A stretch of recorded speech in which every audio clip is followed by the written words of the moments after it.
સમગ્ર દેશની અંદર કેન્દ્રની ભાજપા અને આરએસએસની સતત એવી માનસિકતા અને જે રીતે ડોક્ટર બાબા સાહેબ આંબેડકરનું અપમાન કરવું, મહાત્મા ગાંધીની વિરાસતને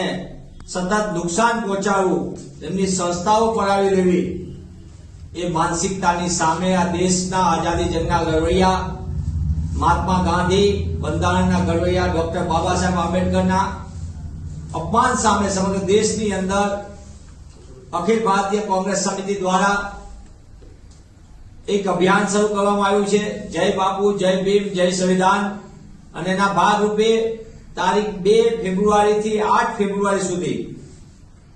કોંગ્રેસ પક્ષ દ્વારા, ગુજરાત કોંગ્રેસ દ્વારા રાજ્યના 249 જેટલા તાલુકામાં તાલુકા કક્ષાએ કોંગ્રેસ પક્ષના વરિષ્ઠ આગેવાનો જે તે તાલુકાના વિવિધ વિસ્તારોમાં જશે અને ત્યાં જઈને જે રીતે ડોક્ટર બાબા સાહેબ આંબેડકરનું અપમાન કર્યું છે ભારતીય જનતા પાર્ટીને એમના ગૃહમંત્રી દ્વારા, અને સાથોસાથ મહાત્મા ગાંધીની વિરાસતને જે રીતે નુકસાન કરવામાં આવે અને